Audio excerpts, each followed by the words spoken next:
Amén. Vayan conmigo, por favor, a Apocalipsis capítulo 3, versículos 7 al 13. Este es el mensaje a la iglesia en Filadelfia.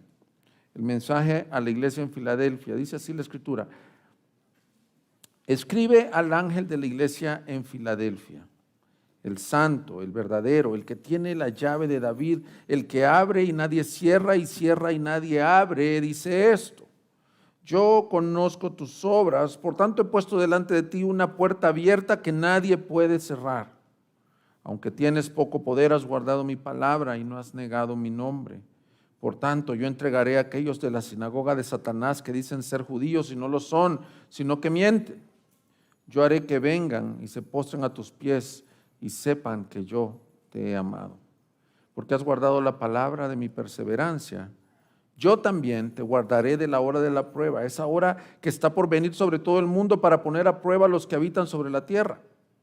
Vengo pronto. Retén firme lo que tienes para que nadie tome tu corona. Al vencedor le haré una columna en el templo de mi Dios y nunca más saldrá de allí. Escribiré sobre él el nombre de mi Dios y el nombre de la ciudad de mi Dios, la nueva Jerusalén que desciende del cielo de mi Dios, y mi nombre nuevo. El que tiene oído, oiga lo que el Espíritu dice a las iglesias. Muchas veces, mis hermanos, nosotros medimos las iglesias por su tamaño, por los recursos que tienen, el edificio, los programas, los ministerios exitosos, y clasificamos las iglesias como grandes o pequeñas, o según nuestro ojo exitosas o no exitosas. Pero el Señor ve lo que realmente está pasando en el interior de una iglesia y de los creyentes. El Señor no ve lo de afuera, el Señor ve con ojos espirituales. Y ese es el caso o la historia de la iglesia de Filadelfia, una iglesia con poco poder, pero que Dios le había abierto una puerta para que ellos pudieran glorificarlo, para que ellos pudieran ser perseverantes. Dios dice de esta iglesia: yo mostraré que eres una iglesia muy amada por mí. Y le hace promesas gloriosas. Esta iglesia, mis hermanos, no recibe una reprensión, recibe palabras de ánimo de su Señor, y le dice, me llama la atención que dice, yo voy a mostrar que te he amado. Imagínate qué endoso del Señor. Que Dios diga, yo voy a mostrar en ti que tú eres mi amado. Aunque tengas acusaciones, aunque tengas persecuciones, no es por lo grande de la iglesia. De hecho, tú tienes poco poder. Y yo creo, mis hermanos, de entrada, estoy en la introducción ahorita, nos podemos identificar con esta iglesia, porque nosotros somos una iglesia pequeña. Yo sé que dije ese comentario y alguien me dijo, hermano, yo vengo de una iglesia mucho más pequeña que esta. Pero me refiero a esta expresión, tienes poco poder. No podemos decir somos una cosa extraordinaria. No, somos un remanente pequeño, necesitados de la gracia de Dios. Y muchos aquí también son pequeños en el reino de Dios. Pero te quiero decir que Dios ve el interior y Dios te quiere usar para su gloria. Dios quiere abrir puertas para el evangelio a través de tu vida también. Amén. Así que este mensaje es para todos los que tienen poco poder, para todos los débiles, los menesterosos, para las iglesias que dicen, Señor, te necesitamos.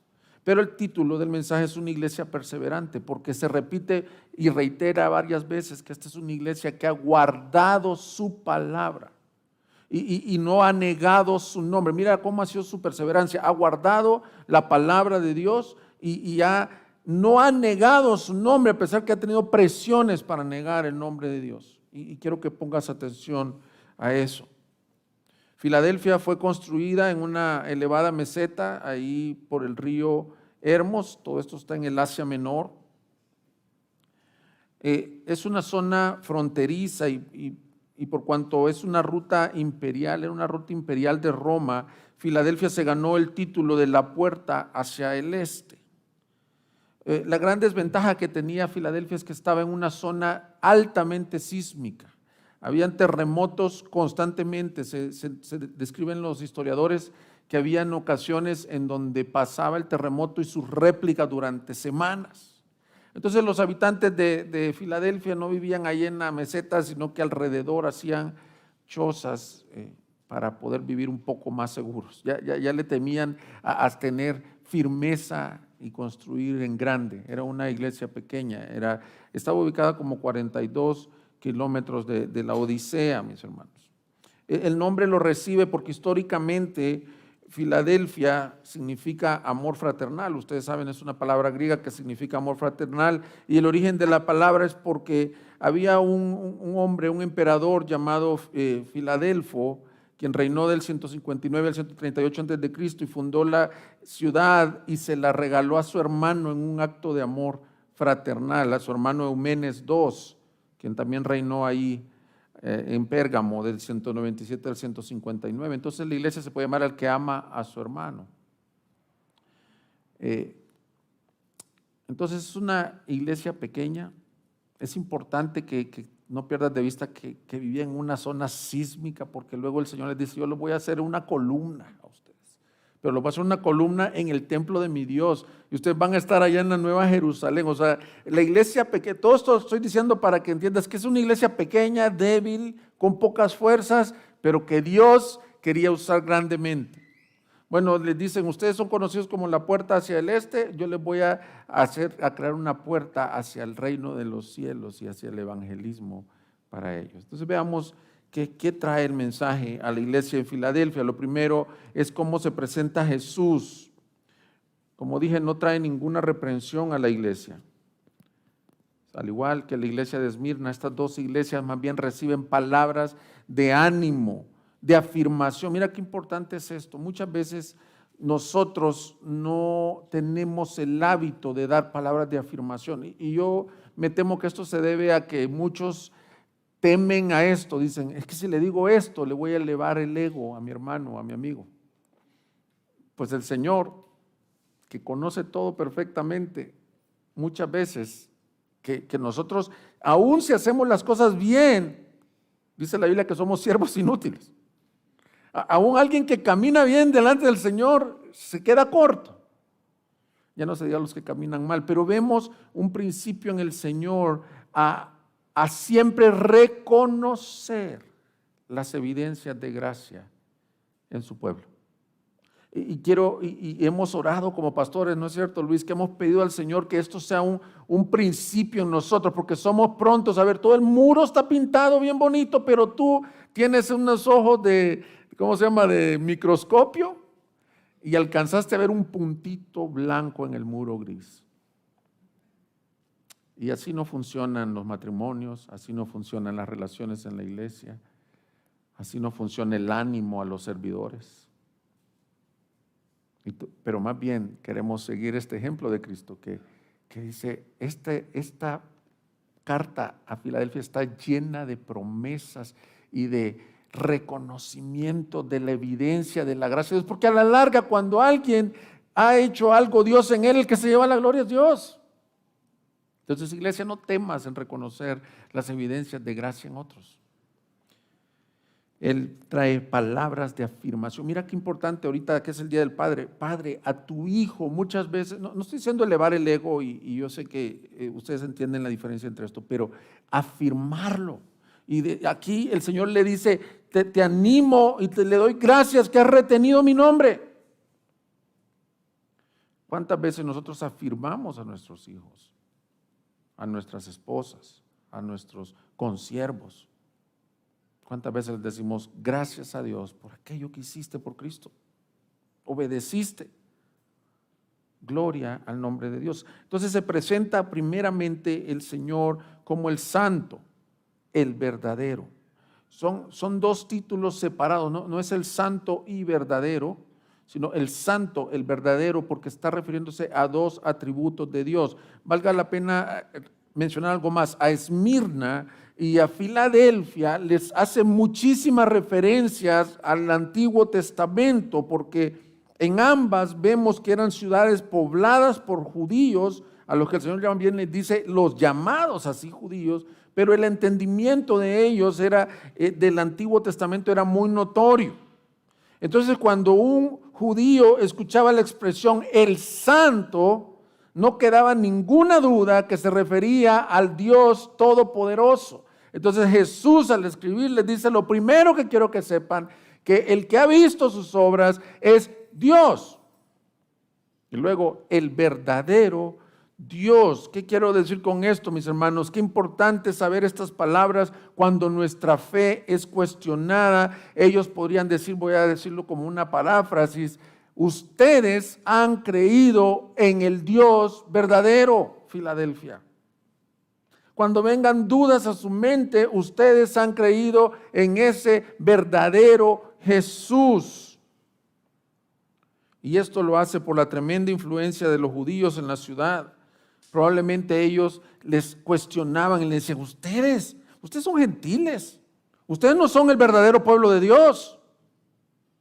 Nosotros somos el pueblo de Dios. Y Jesús les dice: aquí les escribe el verdadero, el santo. Jesús se iguala con el Padre y les dice: ese es el que está aquí hablándoles. Y algo hermoso que podemos aprender, mis hermanos, como nota para todo lo que viene de aquí en Apocalipsis, no en el Nuevo Testamento. Apocalipsis es el libro del Nuevo Testamento con más alusiones al Antiguo Testamento, de todas las cartas.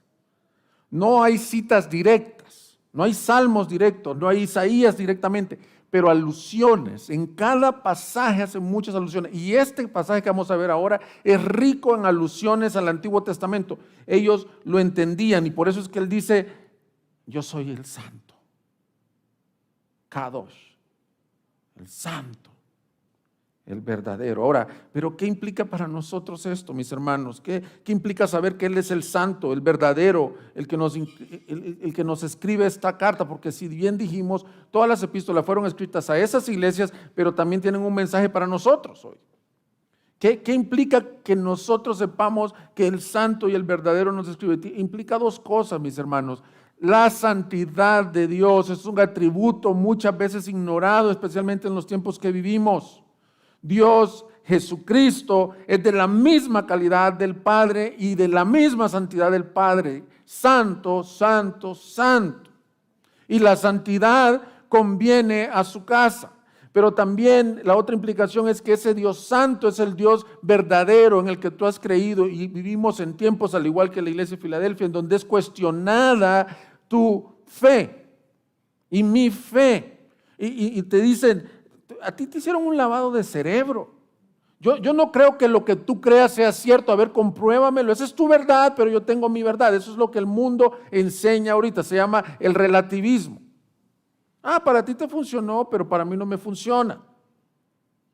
Mis hermanos, primera de Juan, capítulo 5, versículo 19, nos afirma esto.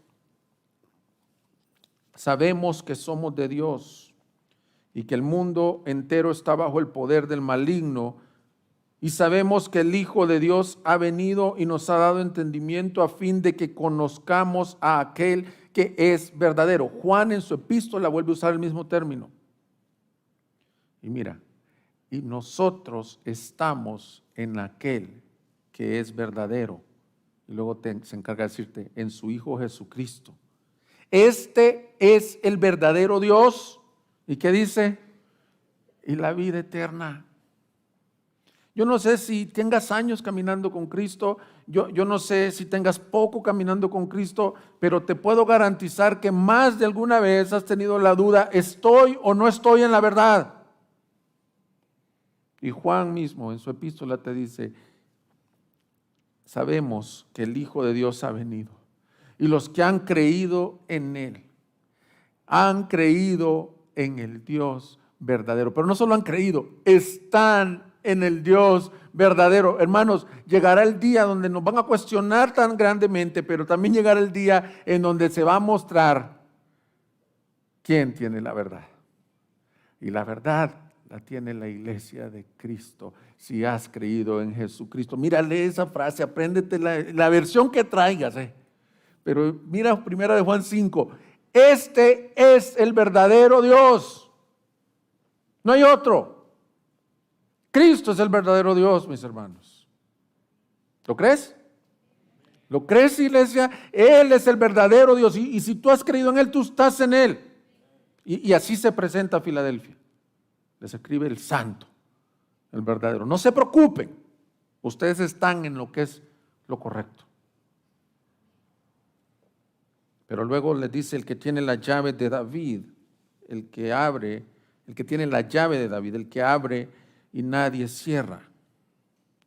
Se presenta como esta imagen. Esta es una alusión directa al Antiguo Testamento en Isaías 22, versículos 20 al 22. Está citando Jesús. Fíjate bien. Jesús dice, yo soy el que tengo la llave de David. Ahora, si tú eres como yo, ahorita dijiste, ¿qué dice Isaías 20? Si el pastor dice de que es una alusión directa, ve conmigo, por favor, lo vamos a leer. Isaías 22, versículo 20. Isaías 22, 20. Mira, está citando Jesús textualmente este pasaje. Y sucederá en aquel día que llamaré a mi siervo Eliakim, hijo de Hilcías, lo vestiré con túnica, con cinturón lo ceñiré, tu autoridad pondré en su mano y llegará a ser un padre para los habitantes de Jerusalén y para la casa de Judá. Entonces pondré la llave de la casa de David en su hombro. Cuando él abra, nadie cerrará. Cuando él cierre, nadie abrirá. En esta profecía Isaías habla de cómo Dios quiere establecer su reino y llama a una figura de un hombre que ya había perecido para ese tiempo llamado Eliakim. Es una profecía a que Dios estaba desechando el reinado o el gobierno de un hombre llamado Sebna y está levantando el reinado de un hombre llamado Eliakim, al cual dice que le pondrá en su hombro. Era una tradición traer las llaves de la ciudad, del reino en el hombro, y ellos cerraban, y eso significaba autoridad, significaba que ellos eran los gobernantes, el que traía las llaves de Jerusalén. Y aquí en Isaías menciona que había un tal Eliakim que traería esas llaves y que tendría la misma característica, y la llave que traería es la llave de David. Ahora Jesús en el Apocalipsis, como les digo, hace muchas alusiones al Antiguo Testamento. Un judío leía esto y se recordaba de Eliakim, nosotros no. Nosotros tenemos que hacer un estudio, un exégesis y decir, ¿por qué menciona esto de abrir y cerrar puertas? No está hablando de todo lo que proclames te va a pasar. Tú abre y declara, no está hablando de eso. Está haciendo una referencia al Antiguo Testamento en donde el Señor promete un gobernante, el cual se le dará el reino sobre Jerusalén. Y ahora viene Jesús y lo aplica a nuestras vidas y nos dice, ese gobernante soy yo. Jesús es el que tiene las llaves del reino de los cielos. Y Él abre y cierra puertas. Él le da acceso a quien Él quiere al reino de los cielos y Él le cierra puertas al reino de los cielos a como Él quiere. La llave simboliza su soberanía en todos los asuntos del reino de los cielos. David indica que Cristo, como dice en Lucas 1:32, es descendiente de David, indica que Cristo era el Mesías en el que se cumpliría la profecía de Eliakim y que Él es el que tiene reino, el que tiene las llaves, el que abre y nadie cierra. Mis hermanos, qué importante es saber para nosotros hoy y recordar, y ya lo hemos dicho varias veces, escucha esta frase y no solo la repitas como lorito, sino aplícala a tu corazón. Cristo es Rey, mis hermanos. Todavía está sentado en su trono. Muchas veces pensamos que las circunstancias gobiernan. Muchas veces pensamos que los gobiernos de este mundo son los que reinan, que tu problema, que la adicción que tienes, que las circunstancias que vives. Yo te quiero decir algo, si tú has puesto tu fe en el santo, el verdadero, Él te dice, yo tengo las llaves, yo abro y cierro puertas, y la puerta que yo abro, nadie la puede cerrar. Dios sigue teniendo las llaves, Él reina en el mundo no está a la deriva, el mundo tiene un Señor. Y eso significa que Dios ha abierto el acceso del reino para tu vida. Hermano, tú deberías de sorprenderte como yo me sorprendo al ver la gracia de Dios en tu vida. ¿Sabes qué es lo que más te va a sorprender? Que te haya abierto y me haya abierto la puerta a mí y a ti. Nosotros hoy cantamos, éramos extranjeros, advenedizos, no lo buscábamos, no lo amábamos, pero Él nos buscó y te dice, puerta abierta. Yo también creo que tiene una aplicación directa con el contexto inmediato que está pasando ahí. Algunos de ellos habían sido perseguidos por los judíos de esa zona y a lo mejor los habían cerrado las puertas de las sinagogas. Dicen, ustedes por su nueva creencia ya de aquí tienen la puerta cerrada, y Él les dice, por mí, ustedes tienen la puerta abierta, porque yo soy el rey de mi reino. Así que mis hermanos, en tu vida y en mi vida debes de saber esto. Él tiene las llaves de la muerte y del Hades, y eso implica que la puerta a esta gracia Él ya la abrió para nuestras vidas, está abierta para ti. Y si tú nos visitas por primera vez, yo te quiero decir que nosotros no tenemos por qué cerrarle las puertas a nadie al evangelio. Si tú eres un caso de estudio de pecado, si tu vida está envuelta en la peor mugre de pecado, te quiero decir que si el Señor te abre la puerta a su gracia como nos la abrió a nosotros, tú tienes un acceso y una entrada a la salvación, porque Él es el Rey y Él tiene las llaves. Cuando Él dice está abierto, y cuando Él dice está cerrado, está cerrado. Ahora, lo segundo que vemos es el diagnóstico. Se presenta entonces, dije, como el verdadero Dios, el que tiene las llaves, la llave de David, que significa que es el rey. Pero el diagnóstico no son represiones, sino, como dije, está evidenciando la gracia. Y comencé diciendo en la predicación que Dios no ve lo de afuera, sino ve lo de adentro. Porque mira, lo primero, veamos bien en detalle su diagnóstico. Les dice, yo conozco tus obras. Esto es relevante, mis hermanos, porque aquí hay un principio hermoso. Dios ve aún las obras que se hacen en debilidad, en donde nadie las vio. Imagínate los receptores de esta carta.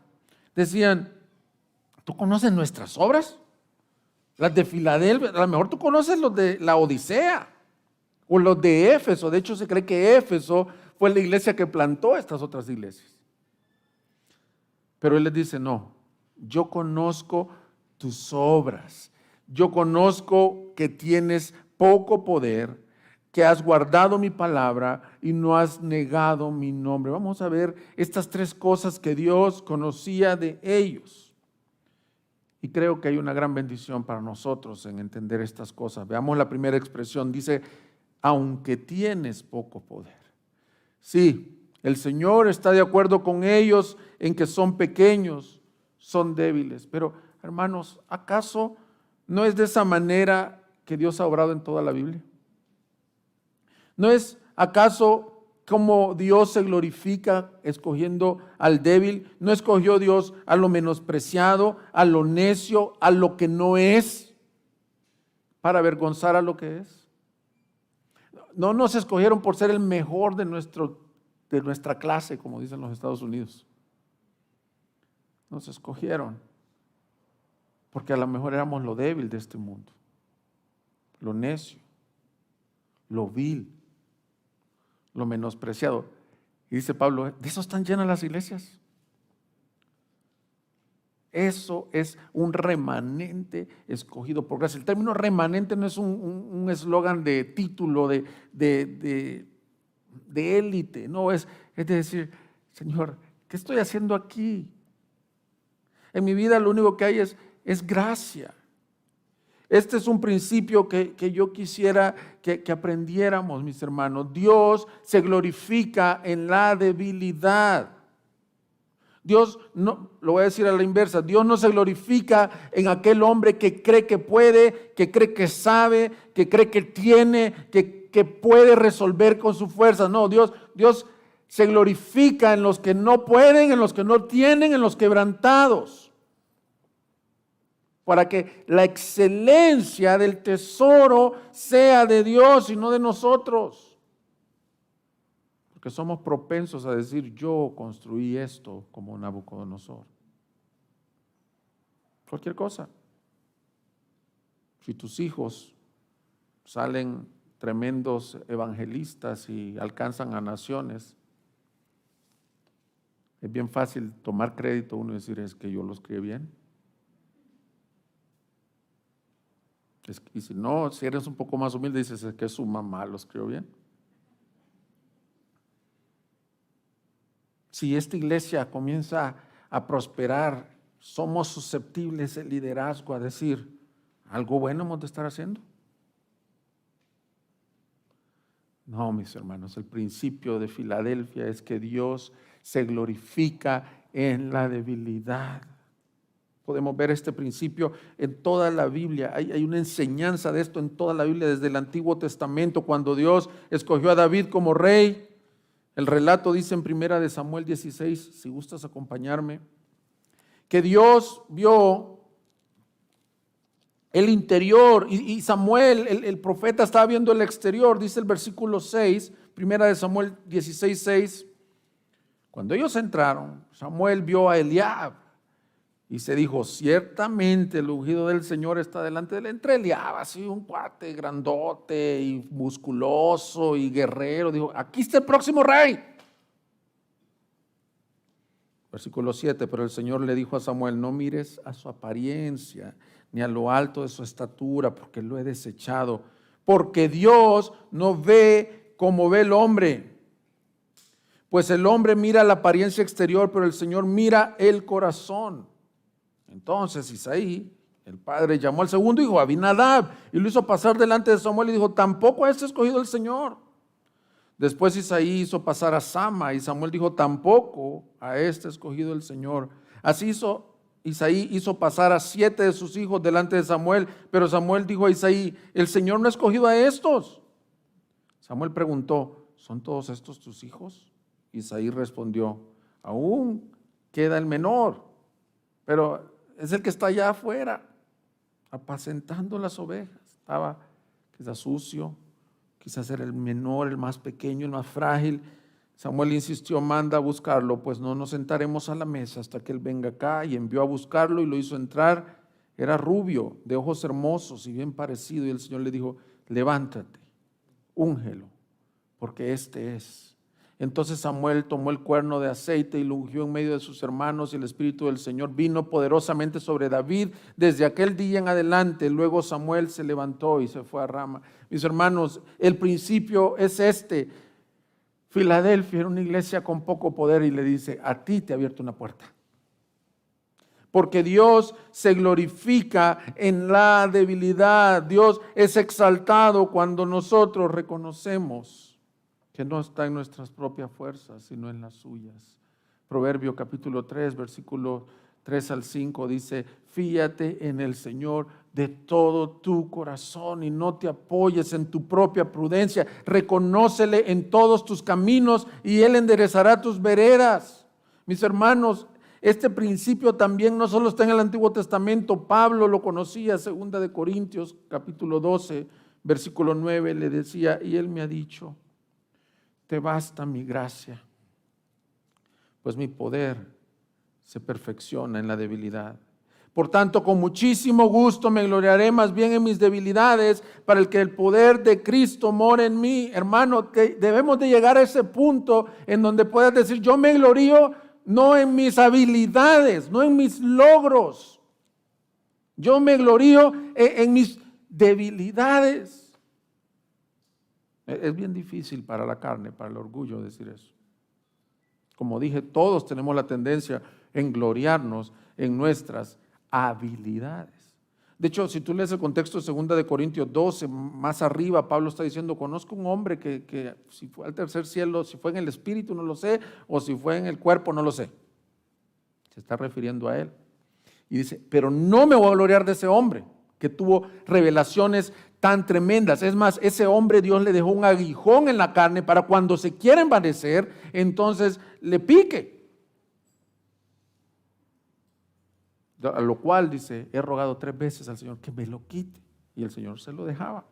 Se lo dejaba para mostrarle este principio: cuando eres débil, entonces seré fuerte. Iglesia del Señor, que podamos ser como la iglesia de Filadelfia. Nosotros en esta iglesia a lo mejor no tenemos los recursos que quisiéramos tener, a lo mejor no tenemos los dones que quisiéramos tener, a lo mejor no tenemos las instalaciones que quisiéramos tener, pero gloria a Dios, gloriémonos en nuestras debilidades y tú en lo individual, mis hermanos. A lo mejor estás escuchándome y diciéndome, ¿y yo qué puedo dar para el reino de Dios? Sí, yo sé que soy torpe, yo sé que me falta preparación, yo sé que le fallo muchas veces al Señor, y te ves y te estás viendo. El Señor te dice, bástate mi gracia, porque mi poder se perfecciona en tu debilidad. Tú puedes ser un vaso, un instrumento útil. La tierra no ha visto, el mundo no ha visto qué puede hacer Dios a través de un hombre que se dispone en las manos del Señor, pero no con arrogancia, sino con debilidad. Y eso queremos ser. Así que gloria a Dios por los benditos tribulaciones, que son esos aguijones que te llevan, que no te gustan, pero que te llevan a mostrarte tu debilidad. ¿No les ha pasado que a veces están teniendo éxito, como que todo va bien en la vida, y de repente viene una tribulación como un aguijón en la carne que te hace ver qué tan frágil eres? Y dices, híjole, yo que estaba aquí opinando más alto de mi gracia, Señor. Aunque eres débil. Ahora, miremos ahí en la lectura, ahí donde estamos en nuestro texto. Le dice, aunque eres débil. Fíjate, el versículo 8. Yo conozco tus obras, por tanto he puesto delante de ti una puerta abierta que nadie puede cerrar, aunque tienes poco poder. Ese aunque para mí es bien importante. O sea, el poco poder que tenían no limitaba la obra que Dios quería hacer con ellos, porque tenían 2 características más. ¿Qué obras conocía? Has guardado mi palabra. Aunque eres débil, tienes poco poder, has hecho algo bueno, has hecho algo que recibe alabanza, si se puede decir así, del Señor. Has guardado su palabra. Esto significa que no habían sido movidos por viento de doctrina que se levantaba en aquellos días, sino que atesoraban, y escucha bien, y cumplían su palabra. Esta, a diferencia de las otras iglesias que habían aceptado las doctrinas de los Nicolaitas, que habían aceptado la doctrina de una tal mujer Jezabel, que habían perdido el amor. No, estos guardaban su palabra, mis hermanos, y yo creo que es un desafío actual como iglesia. Yo creo que me identifico, gracias Soberana, Guadalajara, mucho con Filadelfia. Y quiero pedirles, hermanos, que seamos esa iglesia que guarde su palabra. Vivimos en tiempos de tanto falsa doctrina. La Escritura nos enseña en el Salmo 119 con qué limpiará el joven su camino, con guardar su palabra. Es la misma palabra, es la misma guardar la palabra. ¿Qué significa guardar la palabra? Yo le decía cuando era el líder de los jóvenes, de adolescentes, le decía, guardar la palabra no significa guardarla en el cajón de tu cama, sino que guardarla significa vivir la palabra. El propósito de la teología no es tener más información teológica, no es saber todas las doctrinas de la soteriología o de la escatología. Eso no es el propósito de estudiar la palabra. Si el estudio de la palabra no te está llevando a más transformación, entonces es vano. El propósito del estudio de la Biblia es transformación, ser a la imagen de aquel del que lees aquí. Por lo tanto, lo más importante es aplica la palabra a tu vida, no la difieras. Ahora, para llegar a eso, mis hermanos, y en vista de que vivimos tiempos en donde no se sufre la sana doctrina, debemos de ser estudiosos profundos de la palabra, no solo por encimita. Eso también es un mito, decir, no, pues aquí lo que el Señor me da, más o menos entendí esto, ya me bendijo. No, la palabra, como tú acabamos de ver, tiene una brecha tiene 3 brechas por lo menos. Tiene una brecha histórica, no vivimos en el tiempo que se escribió la Biblia. Tiene una brecha lingüística, no se escribió en el mismo idioma que nosotros hablamos. Y tiene una brecha cultural. Por lo menos ahí tú tienes que hacer esfuerzos de decir, Señor, ayúdame a entender qué significó para ellos. Ahora, ¿cómo lo aplico? Pero que me transforme. Mis hermanos, debemos de ser estudiantes de la palabra con el fin de conocer a Dios y entender su voluntad. Yo quiero que se diga de nosotros, gracia soberana, han guardado mi palabra, han sido fieles. Yo le pido al Señor por ustedes, que seamos una iglesia de la palabra de Dios. Y quiero dar gracias a Dios porque a través de los años las personas que han entrado por estas puertas han tenido ese comentario: por la gracia de Dios se predica la palabra santa.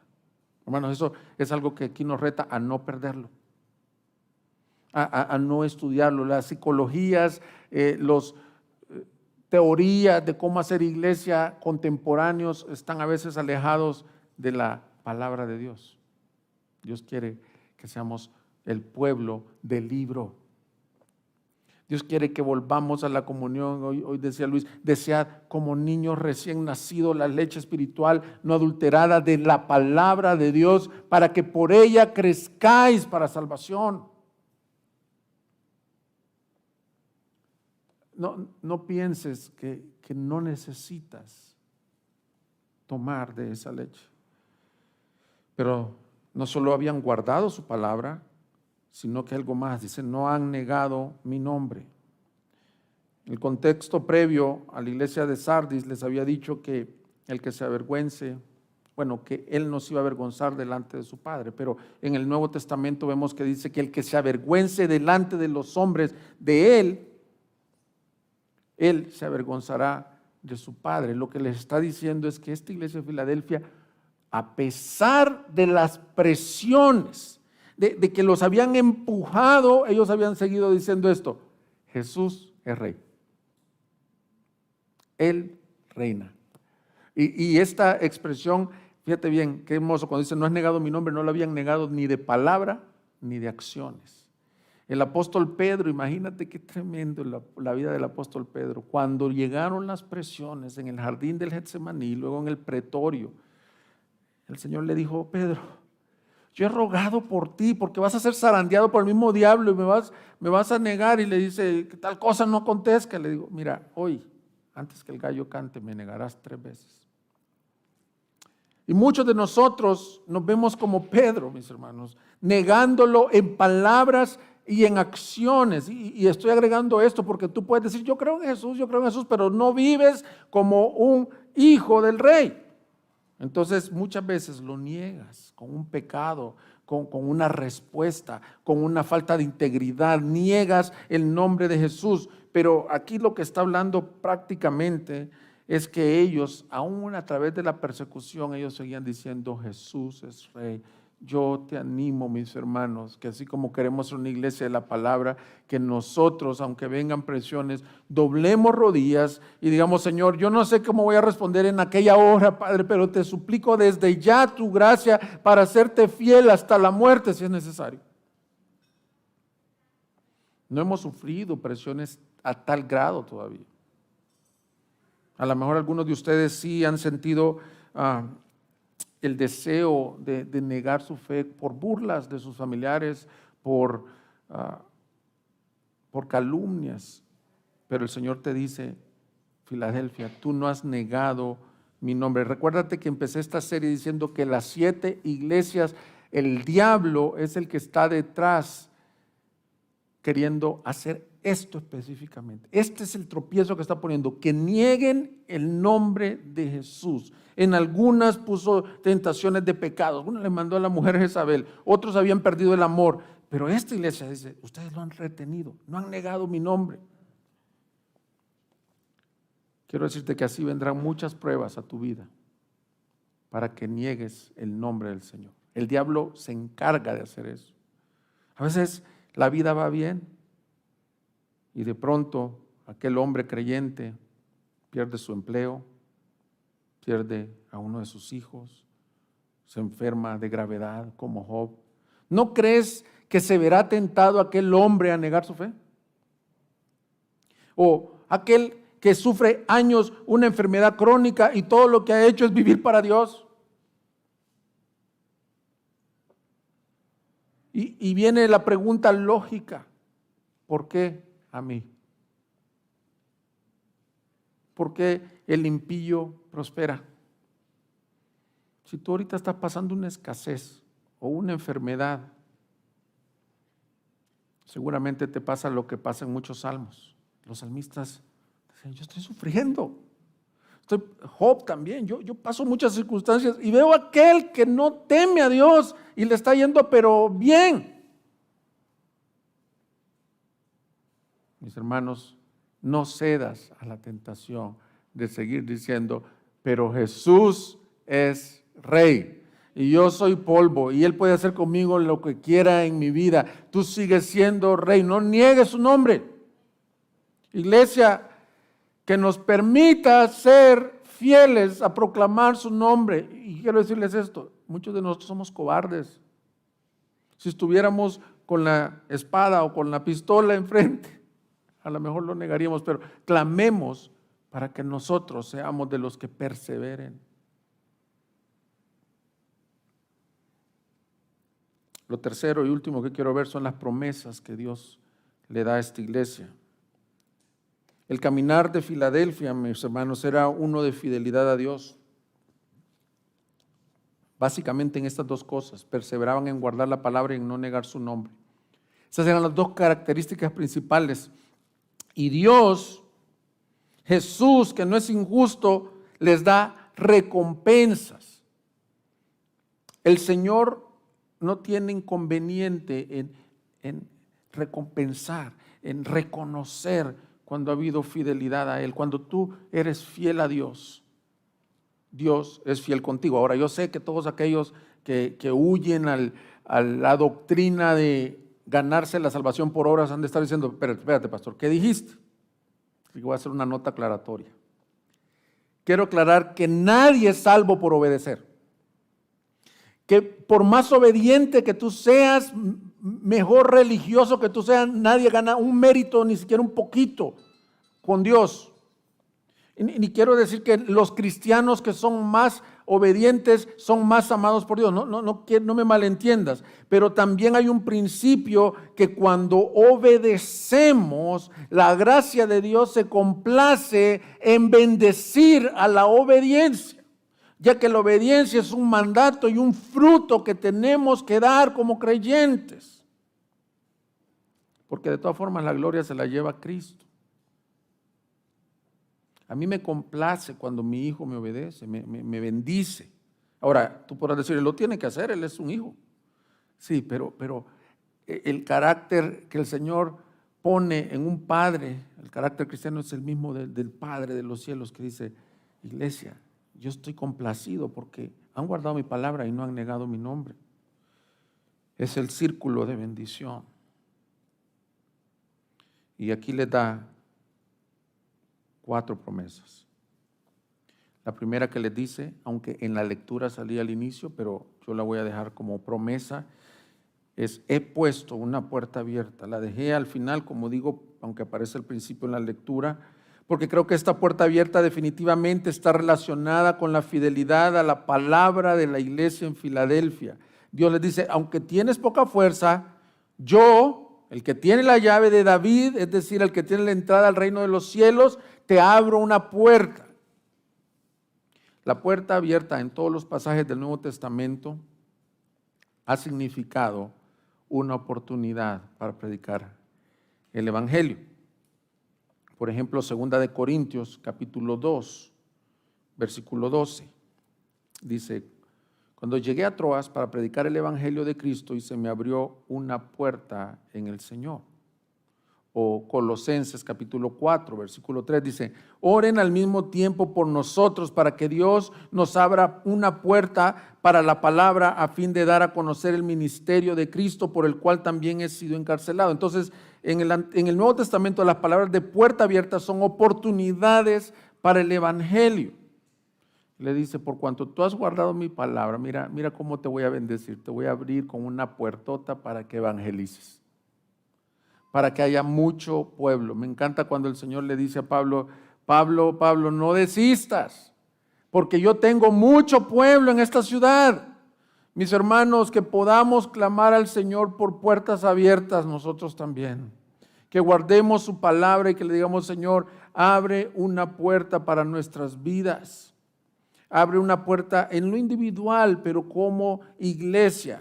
Pero también lo segundo, que esta puerta abierta implica, creo por el contexto, es la operación de la gracia de Dios abriendo la entrada al reino de los cielos, tanto como para ellos como iglesia. Les dice, ustedes, porque han guardado mi palabra, porque han sido fieles conmigo, ustedes tienen una puerta abierta a la gloria. Pero también muchos de ellos probablemente se les habían cerrado las puertas en las sinagogas, les dice, pero eso no es importante. Conmigo, con el verdadero, ustedes tienen una puerta abierta, pero también quiero dar oídos dispuestos a los que ustedes les prediquen. Hermano, yo quiero hacer una aplicación, y es que como iglesia pidamos a Dios por puertas abiertas. Yo no sé si tú pides eso. Yo no sé si tus problemas personales o estás tan ensimismado en tus pecados que no tienes ni chance de pedir por los propósitos de Dios.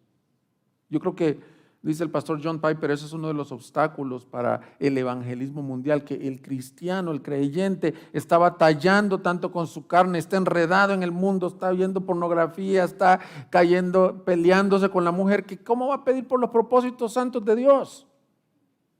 Estás ensimismado. Vienes aquí a la reunión y estás en las primeras 3 alabanzas y estás apenas ahí como que si fuera el lavacro allá del Antiguo Testamento, lávate y lávate de todos los pecados que vienes cargando de la semana. Pero el Señor quiere de tu vida y de la mía. Yo los quiero retar con esto, que veas un poquito con los propósitos de Dios. No sé si tú has doblado rodillas por ti y has dicho, ábreme puertas para el evangelio.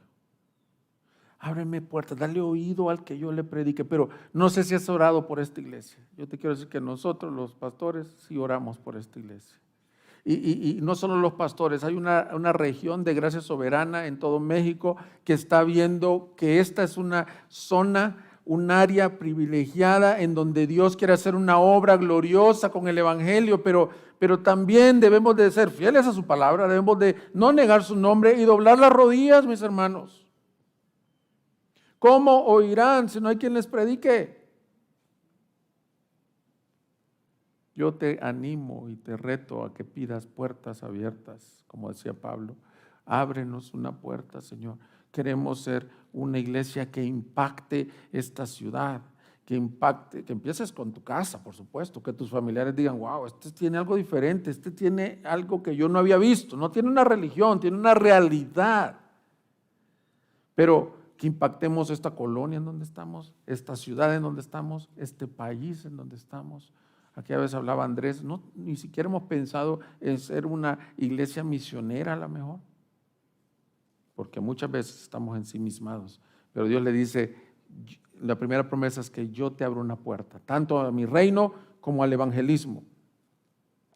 La segunda promesa se encuentra en el versículo 9, donde les dice, por tanto, yo entregaré a aquellos de la sinagoga de Satanás que se dicen ser judíos y no lo son, sino que mienten. Yo haré que vengan y se postren a tus pies y sepan que yo te he amado. Nuevamente aparecen, al igual que en la iglesia de Esmirna, estos de ascendencia judía, pero como ya vimos en el mensaje de Esmirna, el Señor mismo le llama sinagoga de Satanás. Y la razón por la que le llama sinagoga de Satanás es por la oposición que presentaban al evangelio, mis hermanos. Si alguien tan claramente se opone a Cristo, no puede provenir del cielo.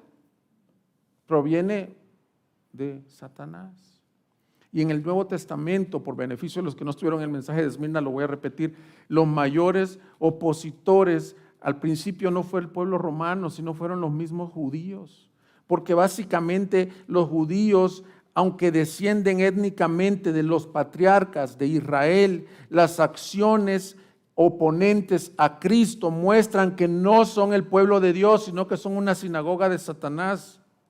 Dios muestra la fidelidad de su pacto a las familias a través de las generaciones, pero el pueblo de Dios se define cristocéntricamente y no genealógicamente. El pueblo de Dios, mis hermanos, no es el que es nacido de la carne, sino del Espíritu, según Juan 3:6. Así que la circuncisión que marca al pueblo de Dios no es una cirugía en la carne, sino una limpieza del corazón, como dice Romanos 2:28.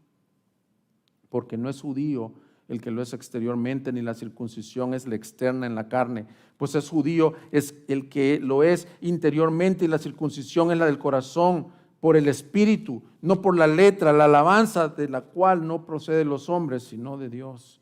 El problema de los judaizantes es que no soportan a los gentiles, porque ellos no entienden que los gentiles no eran pueblo, pero el Señor nos dice: ustedes que no eran pueblo han sido injertados, pero no por tener la simiente de Abraham, sino por haber creído en el Hijo. Y Pedro lo dice con todo gozo en 1 de Pedro 2:9, vosotros sois linaje escogido, real sacerdocio, nación santa. ¿Quiénes? Los que no nacieron de carne y sangre, sino los que nacieron por la palabra y fueron comprados por el Cordero. Ese es el pueblo del Señor. Ahora tú vas a decir: pastor, ¿y tú por qué mencionas segunda vez esto? Bueno, porque el texto lo menciona.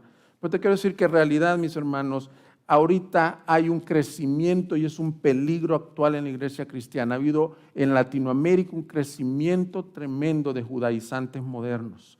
Lamentablemente hay un movimiento judaizante en nuestros días que enseña que por guardar los días, por revivir las costumbres, a lo que ellos llaman volver a las raíces o al original, están queriendo volver a meter el judaísmo. Mis hermanos, todo lo que no proclame a Cristo como Señor y el centro de su iglesia es error doctrinal. Y yo digo, ¿por qué ha tomado tanto fuerza en Latinoamérica? Es porque te da un valor étnico y ahora sí soy de las tribus escogidas del Señor. No, no. Nosotros somos un remanente escogido por la gracia de Dios. Y es un peligro actual. Y eso es lo más tremendo, mis hermanos, que los judaizantes de Filadelfia se oponían, perseguían, vituperaban. Y los judaizantes actuales también. Pero mira lo que responde el Señor. Yo les mostraré que tú eres muy amado, los traeré a tus pies. Ahora, eso no significa que los iba a traer para adorar. Esa implicación significa que a Jerusalén iban a venir todas las naciones a postrarse a los pies. Les dice: yo voy a mostrar cuál es el verdadero pueblo de Dios. Pero mi aplicación para ti es: eres un pueblo muy amado. Aunque otros duden que tú eres amado, Filadelfia, tú eres un... Este endoso me encanta. Y lo vamos a aplicar no solo si estás siendo perseguido o vituperado. Muchas personas cuestionan.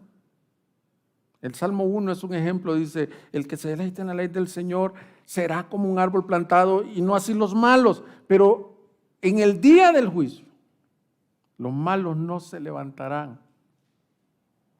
Mis hermanos, tú eres el pueblo amado del Señor. Y yo quiero afirmar esta verdad en tu vida. Dios mostró un amor especial hacia Filadelfia. Y yo te quiero decir esto: la iglesia no es un cualquier otro. La iglesia es la amada del Señor, es la novia del Señor. Estamos prontos a casarnos con Él. Y te voy a decir algo que dije el miércoles: esta es la verdad más difícil de aceptar del Evangelio. Porque tú dices: sí, me perdonaron, pero que Dios me ame a mí.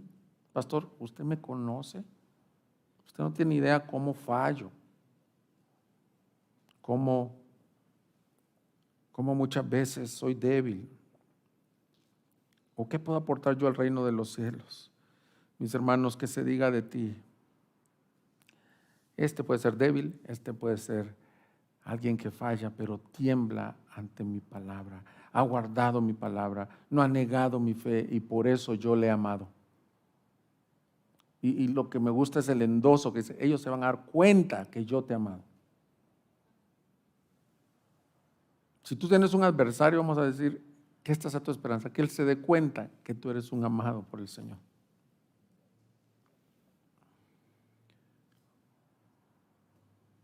Sé que hoy estoy más largo que los otros mensajes, pero no puedo dejar de decir estas verdades, mis hermanos. Esto es importante que se asiente en tu corazón. Dios te ama, iglesia. No por obras de justicia, sino por su gracia. No te la crees a veces.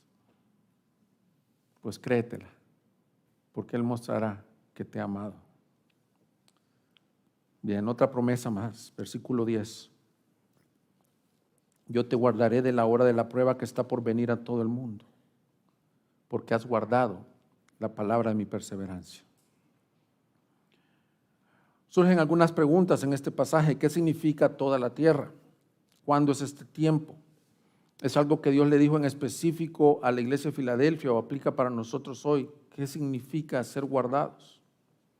Así que veamos un poco qué quiere decir esta promesa. Habla de una hora de la prueba que está por venir a todo el mundo. No se refiere solo a Filadelfia. Recuérdate que son mensajes a Filadelfia con aplicación a nosotros. Filadelfia no vivió esa prueba a todo el mundo. Este mensaje para la iglesia de Filadelfia tiene una aplicación para nosotros. Más bien creemos que se refiere o está haciendo referencia a lo que Daniel capítulo 12 llama la gran tribulación. La gran tribulación es un tiempo cual nunca ha habido, que todo el mundo va a ser probado como por fuego, un sufrimiento tal como nunca ha habido desde el inicio hasta el fin de los tiempos. Puedes verlo en Daniel 12. Pero la promesa para esta iglesia es ser guardados en ese tiempo. Ahora la otra pregunta que surge es ¿qué significa ser guardados? Algunos han interpretado la palabra guardados como quitados, pero desde el punto de vista lingüístico tiene que ver con guardar en medio, en medio. Ahí tú puedes ver la preposición, es te guardaré en la tribulación. El empuje del verso es precisamente que porque la iglesia fue fiel a Cristo, Cristo va a ser fiel con ella en medio de la prueba. La promesa además es consistente con las enseñanzas del Antiguo y Nuevo Testamento. Cuando Jesús oró por ellos en la oración sacerdotal y les dijo: mi oración no es que los saques del mundo, sino que los guardes del mal. Y vemos este pasaje que esta instancia ha pasado varias veces. Lo vimos allá en Noé. ¿Se recuerdan ustedes ese diluvio universal sobre toda la tierra? Pero aquellos que habían creído en Él, que habían sido fieles al Señor, fueron guardados. Lo vemos en el Éxodo, que aquellos, es increíble las plagas del Éxodo, cómo se van a asemejar a los capítulos 6 y 7 que ya veremos. Está haciendo alusión muchas veces a las plagas del Éxodo. Y el pueblo de Dios no fue tocado. Y aquellos que creyeron en la promesa de Dios estaban en la casa pasando el ángel de la muerte, ellos fueron liberados. Así que mis hermanos, esta palabra del versículo 10 dice que la prueba viene sobre el mundo entero para poner a prueba a los que viven en la tierra. Esa expresión es importante que la vayamos conociendo. Esta palabra la vamos a usar en Apocalipsis varias veces, en el 6:10. En el 8:13, en el 11:10, en el 13:8, 14, 16. Es una frase común. Los moradores de la tierra, como decía la Reina Valera, los que viven en la tierra, se refiere al pueblo que no es del Señor. Y pocas veces se predica de eso, ¿verdad? Porque los pastores ya no quieren, dicen, no vayas a estar asustando a la gente. Por la hora viene, mis hermanos, en donde los moradores de la tierra serán sacudidos. Pero la promesa para el pueblo que ha creído en el verdadero es: tú vas a ser guardado en el día de la gran tribulación. A mí me da mucha esperanza esto, porque Dios no tendría por qué hacerlo. Muchos pensamos que mereceremos recibir esto, pero no. Nosotros somos igual de pecadores que los que en el capítulo 7 dice que nadie podía estar en pie de tanto. ¿Pero sabes quién puede estar en pie? Aquel que ha creído a la promesa del Señor. Lo hermoso de esta promesa es que Él va a ser fiel con los que han sido fieles con Él. Por último, termina el texto diciendo: lo estableceré en mi templo. Está en el versículo 11 y 12. Dice: vengo pronto. Retén firme lo que tienes para que nadie tome tu corona. Al vencedor le haré una columna en el templo de mi Dios y nunca más saldrá de ahí. Escribiré sobre él el nombre de mi Dios y el nombre de la ciudad de mi Dios, la nueva Jerusalén que desciende del cielo de mi Dios, y mi nombre nuevo. Lo primero que le dice: mira, esta es mi promesa. Vengo pronto. Hermanos, esa promesa sigue vigente. Muchos de nosotros hemos perdido la esperanza y dice algunos creen que el Señor ha olvidado su promesa. Y dice la Escritura, Él no ha olvidado su promesa o la tiene por tardanza como algunos piensan, sino que está siendo paciente con todos para que procedan al arrepentimiento. Pero el que ha de venir, vendrá y viene pronto, y esa es la aparición, la aparición de Cristo, su segunda venida. Le dice: yo vengo pronto, hermanos, es inminente. El día de hoy está más cerca que el día de ayer. Y la iglesia muchas veces no tiene en cuenta esto. Cuando yo estaba joven, que crecí en una iglesia cristiana y hablaban de la segunda venida, no, espérate, pastor, decía yo en mi mente, yo me quiero casar, quiero tener hijos, quiero vivir la vida, hasta como con miedo.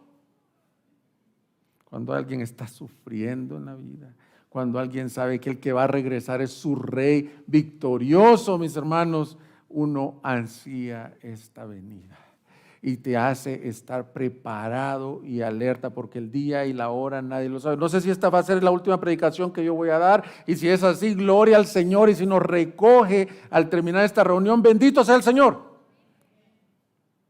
Pero no sé si tú estás preparado. Si tú no está tu nombre en el libro de la vida, tú no estás preparado para ese encuentro con Cristo. Y por eso mi urgencia, que aquel que vino en un pollino de asna, vendrá en un caballo blanco reinando y recogerá a los suyos, a los que estén sellados con su sello del Espíritu y no con el sello y la marca de la bestia. Cristo viene pronto, mis hermanos. Y le dice: al que permanece, ese es el vencedor. Y lo va a hacer una columna en su templo. Búsquenos en Facebook y YouTube como Iglesia Gracia Soberana Guadalajara y visita nuestra página de internet igsg.org.mx y disfruta de este y otros mensajes. Visítanos, estamos en Avenida San Luis Gonzaga, 5114, Zapopan, Jalisco, México. Estaremos felices de recibirte.